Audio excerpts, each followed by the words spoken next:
Welcome to our weekly market analysis. This analysis for the week of February 15th, 2025. Uh, this week, we want to pay attention to the numbers that we received last week for the CPI and PPI, the inflation numbers, and see how the markets reacted to those numbers. Also, just remember on Monday is the President's Day, the cash markets, and they will be completely closed. The bond market, the agriculture futures market, there will be closed. So basically, it will be very limited trading in the United States, but also there's a holiday in Canada. So just be aware of that. I hope you enjoy your Monday. One big thing coming up, economic wise, it's going to be slow, but we will have on Wednesday, we have the FOMC minutes. It's always interesting to see how uh, the committee was thinking. One more thing is the China story. We had our new lunar year in China. They are back. Of course, China has this huge stimulus package coming up beginning of March. So, but we don't know the details. So the markets have been very positive. You see the effect even in copper. We will look into that. As also the Chinese tech companies, because of this DeepSeek, there has been a lot of euphoria, I would say, a lot of positive things that they believe there will be a large amount of inflow to the tech sector. So the other thing is the dollar. What is happening? The tariffs, and again, dollar is reacting to President Trump's uh, tariffs, but the tariffs, they don't look like they were as huge as was anticipated. So the dollar is not continuing its uptrend, and we will look at the charts. Consequently, it's affecting the emerging markets, the global markets. They've been doing very well. And again, we will see the charts. Last but not least, what's going on with the markets? The markets since the election, we have been in this range, about 200 points in S&P, and it is coiling and it is in a squeeze, and we call it gamma squeeze. And the reason I call it gamma squeeze is there's a lot of open interest in the option markets are accumulating. A lot of, again, traders and managers are holding on, but eventually those options have to be either exercised or have to be rolled. So we are in that coiling or rolling, and something is going to give. Either we're going to really move up and go much higher, or we're going to break down. So, but it is, again, you will see more in charts. So, as far as economy, what happened, the big news last week was on Wednesday was the CPI numbers. It came hotter than it was expected. It was at 0.5% versus expectation of 0.3, and even core was up 0.4. The PPI numbers, which is the producer price index, they also came hotter, but the core, that's what the market paid attention, they were in line. And basically the markets had a reversal. Initially, they went down, and we will see our CPI trade, by the way. So the other thing I would mention, the retail sales, they came very, very soft. Now, it was interesting that these soft numbers, obviously, actually, bad news is good news in the markets. It felt that, okay, well, maybe economy is not as hot as it was. You have to remember, for the retail sales, first of all, everybody spent their money in Christmas time. They've already done a lot of shopping, so January is kind of taking a breath and just relax. But also, we've had, again, very cold and snowy month. We had the fires in obviously in Southern California. So those can be also of effect. So what happened for the CPI, the inflation? It was, as I mentioned, was 0.5%. In January, about 0.4%. In December was in January was 0.5%. In December was 0.4%. And in November was 0.3%. So it has increased 3% over the last 12 months, which is about 0.1% higher than what it was in December. One thing about this CPI number, which is very important, this is the last number for President Biden's time as a president. So starting for February, now these new numbers, which will be coming in March, they will reflect what is happening with the President Trump administration. So breaking it down, the shelter index, it's the housing, it was up 0.4%, and that is accounts about 30% of the index.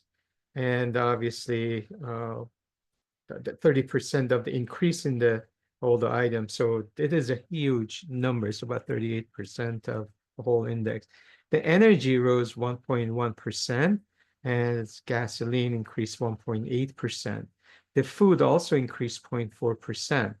Now, over the past year, the energy index has increased 1%, and the food has increased 2.5%. The core CPI, which they exclude the volatile food and energy, it increased 0.4% in January, and in December it has increased 0.2%. So the annual rate of the core CPI is 3.3% in January. It was 3.2% in December. Now, year over year, the shelter has increased 4.4%, and believe it or not, is the lowest 12-month rolling since January 2022. Now, the biggest increase, and I can vouch for that, is the insurance. The auto insurance is up 11.8%. As I've said it before, my insurance, I haven't had any accident, nothing. It's been up like 52%. Medical care was 2.6%. Education was up 3.8%. And recreation was 1.6%. So again, we mentioned what is happening in the past week. There is not much going on this coming week. We got the CPI numbers on Wednesday for Great Britain.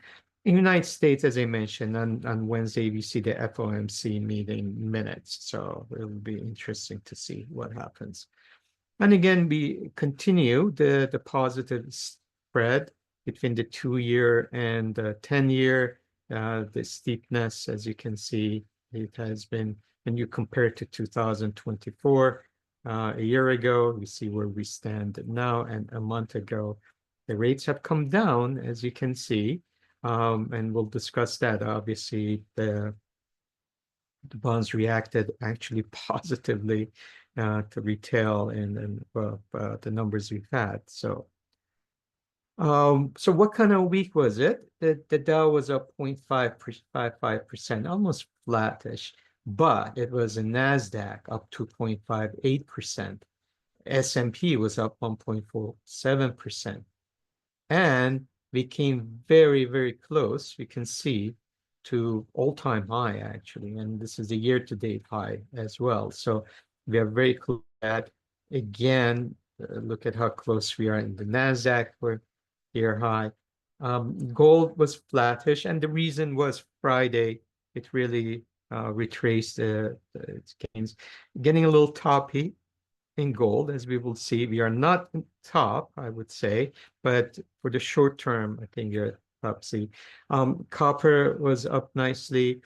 Again, it's hitting a little resistance. We'll look at that.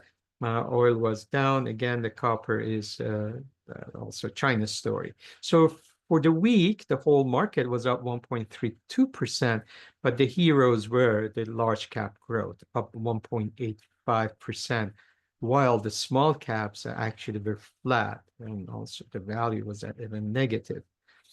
So indices, we see the Dow Jones Industrial above its 2050, the same thing in S&P.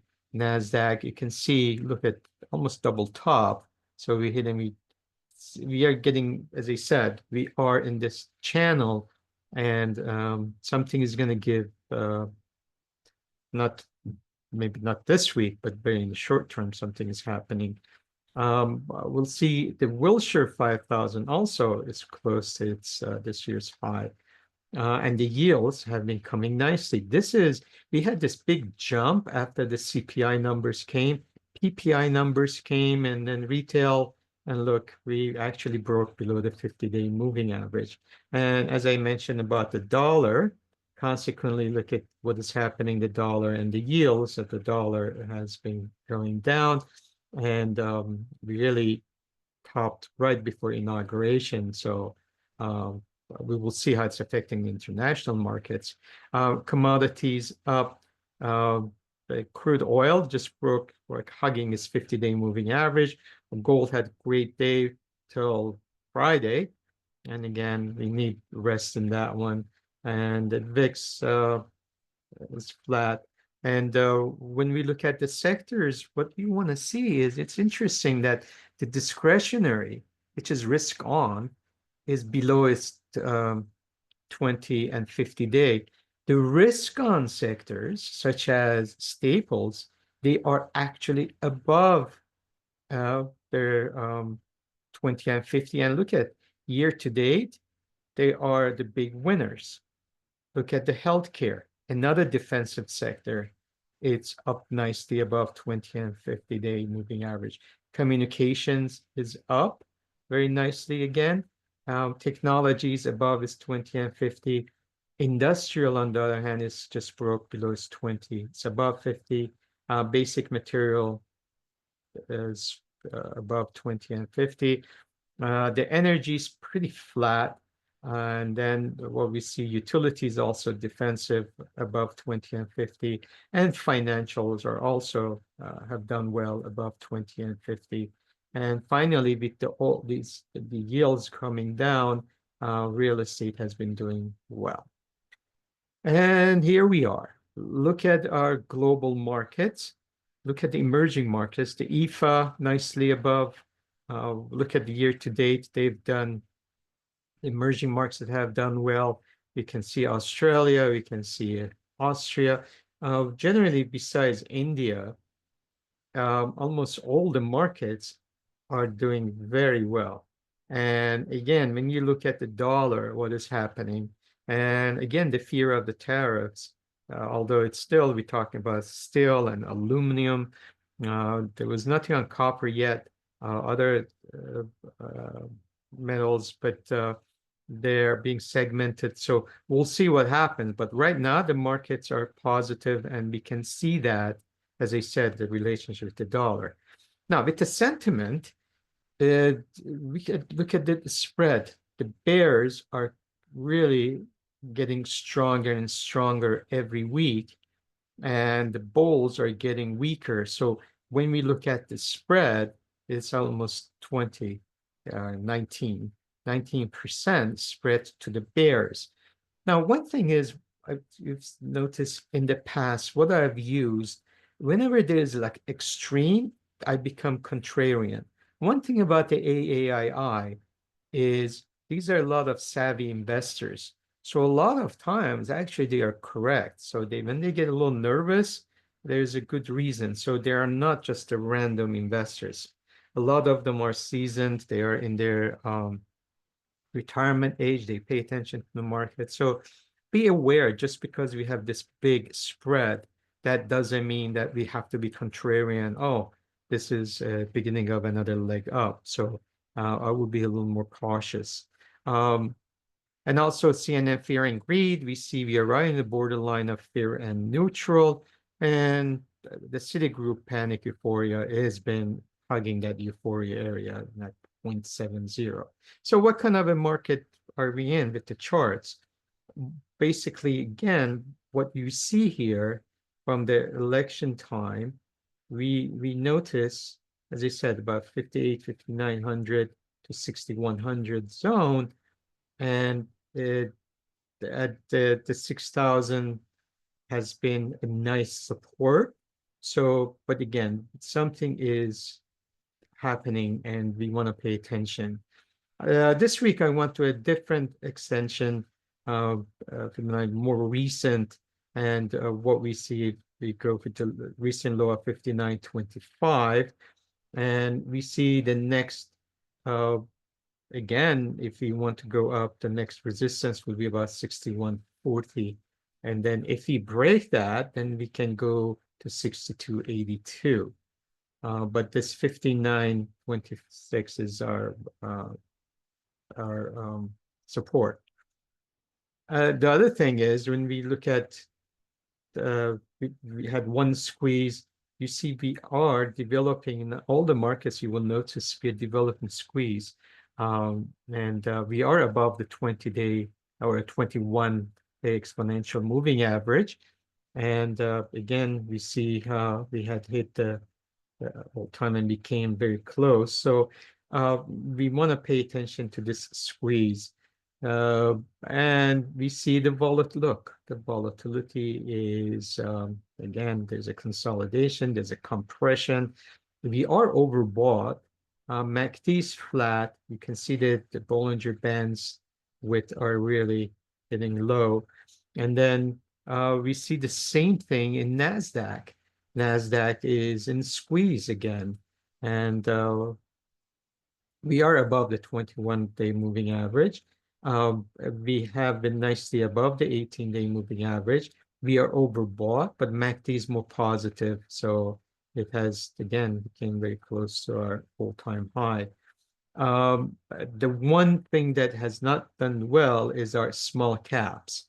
And you see where we were, all-time high, but now here we are 52 weeks high. We are below the 100. We are right around the 18-day. Momentum is down. MACD is flat. And also, I didn't have the chart. I didn't show the chart, but Russell is also in the squeeze. And the Dow, again, look at the width. It's coming down. MACD is flat. Momentum is flat. And we are hugging that 18-day moving average. And again, we just went to squeeze in the Dow, and but we still above the 21-day moving average. Transportation has done well. We are overbought right now, and we are sitting above the 100 and the 18-day moving average. The VIX, more recent, we see we are really basically sitting on the support. The markets are close to all-time high, and yet we still, when we look at the numbers, we're close to 15. As far as the yields, we see again that, as I mentioned on Saturday, on Wednesday, we did break above. That CPI was hot, but then the PPI for that ease and the retail sales also, we broke below that 18-day moving average. Momentum has turned down, although it's still above 50, but that's all, of course, it's good news for the consumer. And again, look, in a 10-year note, we are having a squeeze, and we are above the 21-day moving average.